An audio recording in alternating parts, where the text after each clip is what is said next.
సర్వోన్నతుడును సర్వశక్తిమంతుడును జీవాధిపతి అయిన యేసుక్రీస్తు పరిశుద్ధ నామమున ఈ ఉదయకాల శుభములు మీకు తెలియజేస్తున్నాను. ఇది నా దేవుని యొక్క వాక్య ధ్యానము. యేసుక్రీస్తు ప్రభు వారు కొండ మీద చేసినటువంటి ప్రసంగములో ప్రాముఖ్యమైనటువంటి అంశము, నీవు తీర్పు తీర్చవద్దు. మత్తయి సువార్త 7వ అధ్యాయము 1వ వచనము. అవును ప్రియులారా, మానవుడిని యొక్క సహజమైనటువంటి నైజం ఏంటంటే తొందరపడి ఎదుటివానికి తీర్పు తీర్చేస్తూ ఉంటాడు. ఏదైనా ఒక సంఘటన జరిగినప్పుడు అది ఎలా జరిగింది, ఎందుకు జరిగింది, ఎట్టి పరిస్థితుల్లో జరిగింది అనేది తెలుసుకోకుండా గబుకుని ఎదుటివాని పట్ల తన యొక్క తీర్పును వెల్లడిస్తూ ఉంటారు పిల్లలు.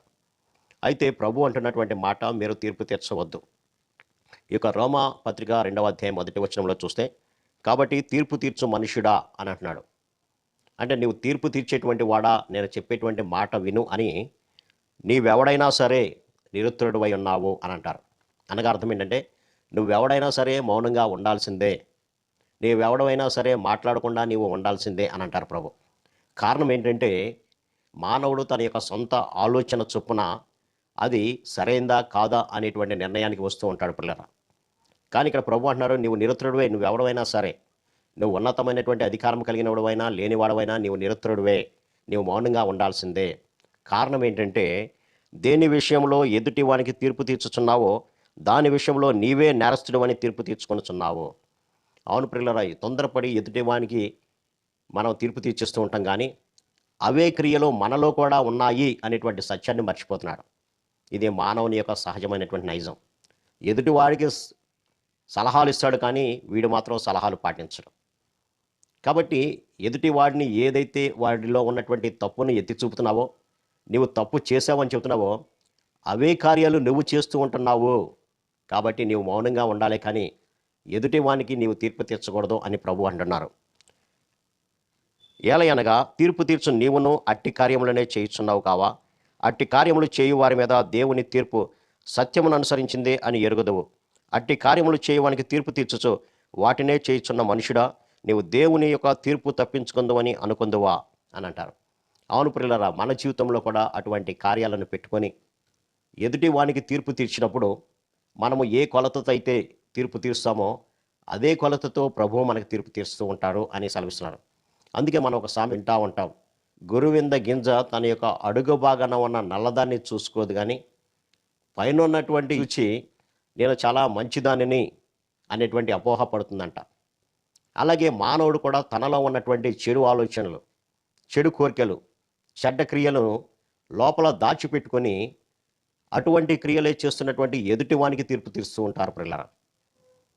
కాబట్టి నీవు అలాగ తీర్చవద్దు. ఎందుకంటే నీవు ఏ విషయమైతే ఎదుటివాడు దోషి అని తీర్చున్నావో నీవు కూడా అవే క్రియలు చేస్తున్నావు. న్యాయాధిపతి అయినటువంటి యేసుక్రీస్తు 2వ రాకడ వచ్చినప్పుడు తన యొక్క న్యాయ సింహాసనం మీద ఎదుట కూర్చున్నప్పుడు నీవు ఆయన ఎదుట సాగిలపడాలి. నీవు తీర్పు తీర్చున్నావు, బాగానే ఉంది, కానీ నీ యొక్క హృదయాంతరంగం ఎలా ఉందో పరిశీలన చేసుకున్న తర్వాత నీవు తీర్పు తీర్చు అంటాడు. ఇంకా అసలు నీకు తీర్పు తీర్చేటువంటి అధికారం లేదని కూడా ప్రభు సెలవిస్తున్నారు. ఎందుకంటే న్యాయాధిపతి అయినటువంటి యేసుక్రీస్తే ఆ తీర్పును నిజంగా తీర్చేటువంటి వాడై ఉన్నాడు. అందుకే నువ్వు అటువంటి తీర్పు తీర్చి నువ్వు తప్పించుకోవచ్చావు అనుకుంటున్నావేమో, కానీ అట్టి కార్యములు చేయు వారికి తీర్పు తీర్చు వాటినే చేయుచున్న మనుషుడా, నీవు దేవుని తీర్పు తప్పించుకుందామని అనుకుంటున్నావేమో అని అంటారు. కాబట్టి ఎదుటి వాని పట్ల తొందరపడి ఏ నిర్ణయమో తీసుకోకూడదు.